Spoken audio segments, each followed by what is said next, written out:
spring training, another one, because you've been here an awful long time. 42. Right, This is my 42nd spring training.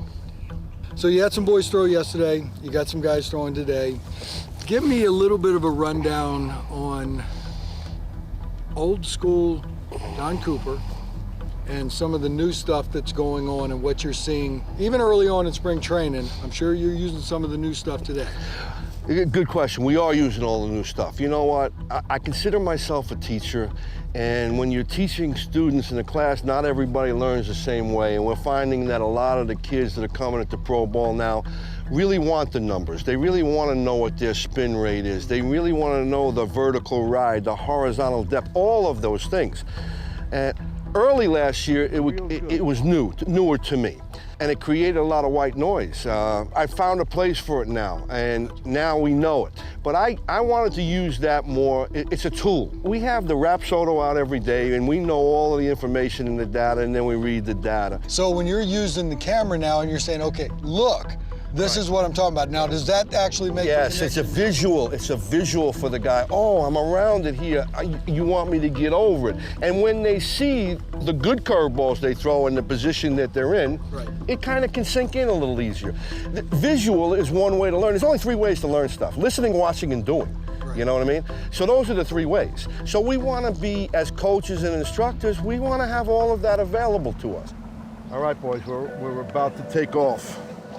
You're trying to hit every big bump to knock that damn camera off, aren't you? It actually crossed my mind. Let me make it bumpy for a minute. All right, so how many total pitchers you got in camp? Oh, yesterday was 14. Today we got 16, I think. 16, possibly 17. Some of them are guys that a lot of our bullpen guys will be throwing today, their sidelines. Some new guys will throw. You know, for the new guys, the 6-year free agent guys, we're kind of laying eyes on them for the first, second, third time. We're going to let them throw. There's not going to be much instruction. We just kind of want to watch them, and then we'll plot a course from there. Watch out, I'm mic'd. You're mic'd up? Yeah, mic'd up. Very nice. That had more depth to it than a cross. You know, we're making our observations, no negative, because up until the game starts on the 22nd, this is all a dress rehearsal to get them ready, to continue for them to climb, build up arm strength, put their together, and then get ready to go compete. And when they compete, that's when the evaluations are going to happen. Give me a couple fastballs right where the catcher's setting up.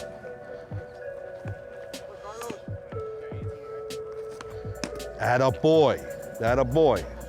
Part of your gig is when you look at a guy today and you're looking at his mechanics. How much of your job description between the mechanical stuff and then the psychological stuff?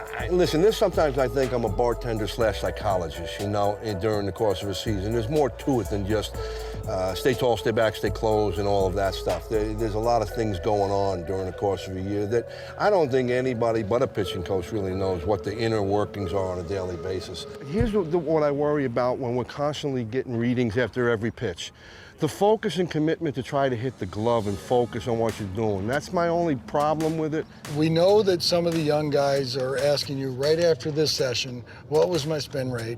What was my velocity? So how do we get that mentality to say, look, I know you got it in your back pocket, but let's save that a little bit. I do think the ability to have more in your back pocket is a special gift that top guys have. Everybody on a major league field during the course of a season has gifts.